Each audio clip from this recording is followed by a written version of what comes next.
is Bill Bishop. I just have some questions for you. Have you, prior to April of 2012, had you treated Brandon Daniel in any way? No. Had you ever seen him in a professional manner before that? No. Was your purpose in meeting with him for preparation of testimony an effort to treat him or diagnose him? Well, I wouldn't be able to treat him because he's not a patient under my care. Certainly, it was a diagnostic evaluation. And that diagnosis was based primarily on what he told you, what the defense provided you, and the grand jury testimony of a woman who spent about 3 months in his presence prior to that. Is that fair? Yes. You never spoke to another family member? No. You never spoke to any other psychiatrists or physicians who treated him? No. And in fact, he reported to you that he'd only been to one visit of a psychiatrist in his life. True. And you were never provided a formal diagnosis or formal evaluation from that psychiatrist? I was not. So any diagnosis you received regarding that visit was given to you by Mr. Daniel himself? True. In your testimony earlier regarding psychiatric disorders, you're not a psychiatrist, is that true? That is true. So you're not making a formal diagnosis of any psychiatric disorder in this case? That's untrue. As an addiction medicine specialist, I frequently treat comorbid conditions that come along with addiction, many of which are psychiatric disorders. So anxiety, depression, bipolar illness, PTSD, ADHD, those are very common within the purview of addiction medicine. They are traditionally considered psychiatric diagnoses, but depression and anxiety are so extremely common that many primary care doctors see, diagnose, and treat those on a routine basis. Okay. And in your evaluation of Mr. Daniel, you're not saying that he suffers from all of those psychiatric disorders? No, I'm only saying that he suffers from depression and social anxiety disorder.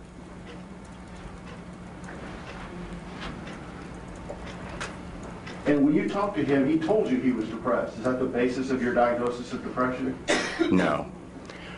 He described that right before this incident, he actually used the words downward spiral. Is that true? I believe that's correct, yes. So those were his words? Yes. And is it anterograde or antrograde? I'm sorry. Oh, I'll spell it for you. ANTEROGRADE. And if I understand anterograde amnesia correctly, it's been explained to me in the past that essentially based on the level of intoxication or the level of drug use, that the actual tracks of memory are never laid.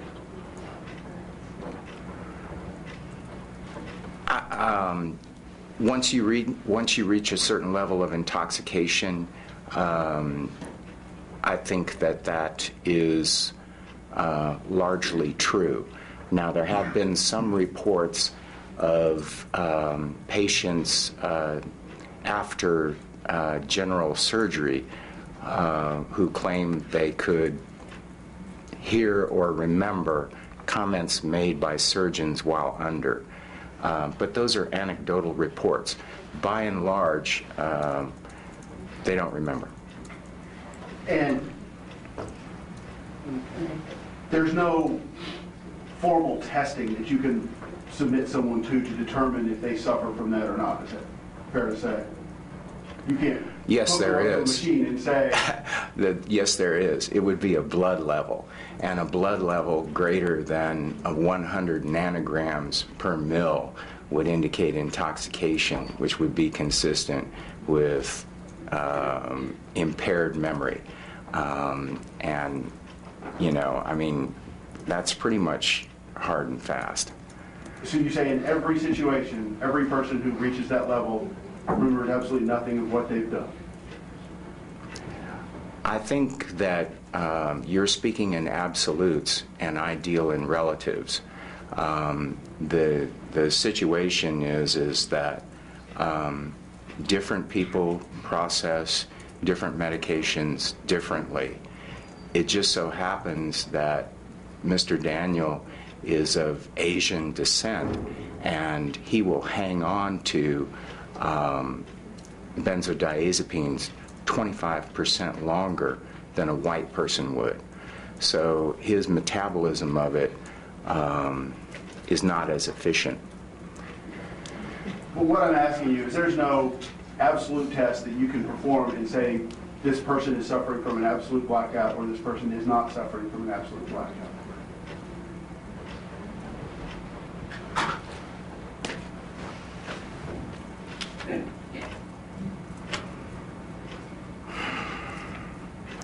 I really don't know how to respond to that because I don't think it's a yes or no kind of determination. I'm within the level of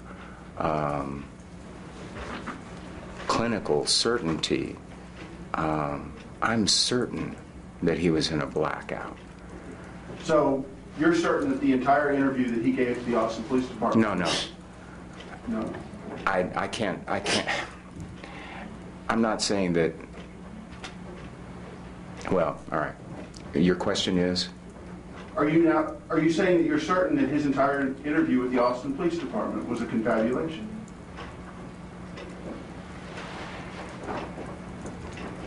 I think that you cannot, when someone has that level of drug in their system at a toxic level, you can't tell one way or another whether what they're giving you is the facts or not. Hence the common admonition, you don't talk with a drunk when they're under the influence. Okay. Because all you're going to get is nonsense. So at the end of, you're saying that by talking to an individual in that state, you can't tell if what they're telling you is true or not? That is correct. But if you have, let's say, surveillance, and that surveillance is consistent with what they say, that would be a pretty good indication that they do have a recollection of the event, wouldn't it? In some cases, that may be true, yeah. It would be difficult to confabulate an entire event consistent with surveillance of that entire event, wouldn't it?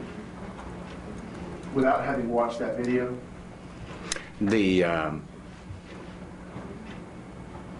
Yes, I'm not saying that their memory could be totally impaired, but you know, they may be able to remember certain things. Yes.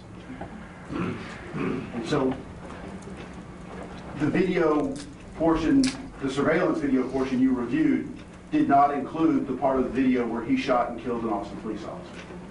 It did not. And so you can't really make any assessment of his statement that he killed a police officer and say that's based on memory or confabulation, can you? I would agree with that, yes. And if he's saying those same things before anyone told him what happened, when he's alone in a police car, for instance, and he's saying things consistent with, I killed a police officer, that would tend to rebut that being confabulation as well, wouldn't it?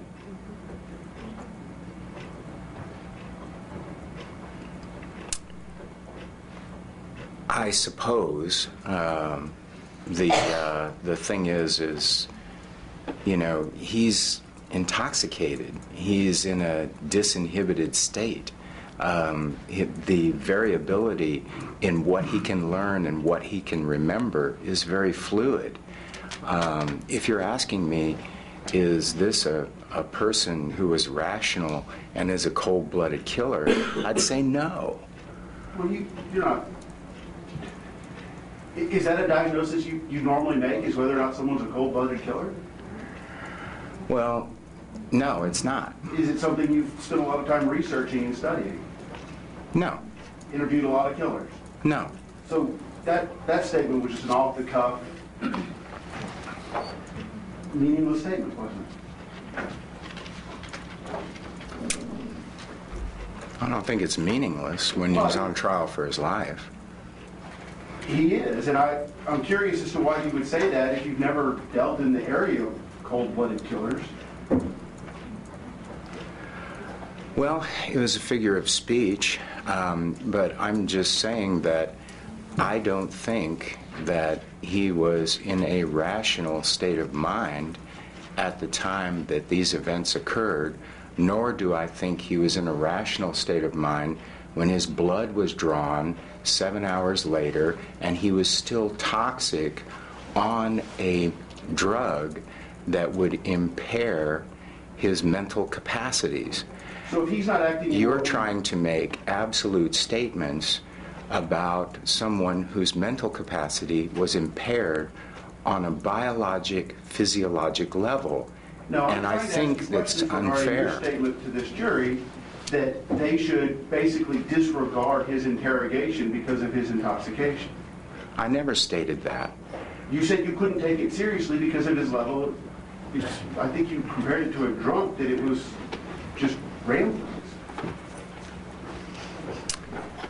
You know,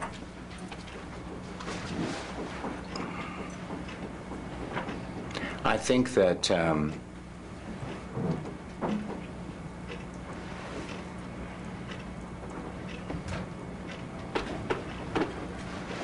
do you believe his level of intoxication excuses behavior he did while under that level of intoxication? No. That's not your purpose of being here? No. You're being paid to be here, aren't you? Of course. How much are you being paid to be here? $300 an hour for testimony, $200 an hour to review records. So any idea how much money you're going to receive for that? No, I haven't tallied it up.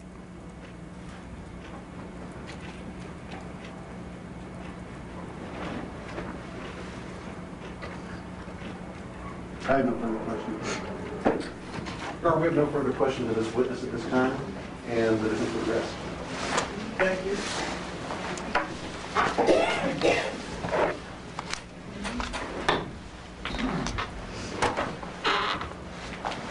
Stay. Stay with close, Your Honor. Defense would close as well, Your Honor. Ladies and gentlemen of the jury, you've now heard all the evidence that you will hear at this juncture of the trial. What happens next is you'll receive the charge of the court, your arguments to counsel. I'm just going to give you a 5-minute, if that's adequate, restroom break for you to take care of those needs. As the court will read the charge, then the attorneys will argue their viewpoints on the evidence to you, and that could take up another hour or more, a couple of hours. So I want you to be comfortable in doing so. So if you take a 5 to 10 minute break to get your restroom needs taken care of, we'll start that process.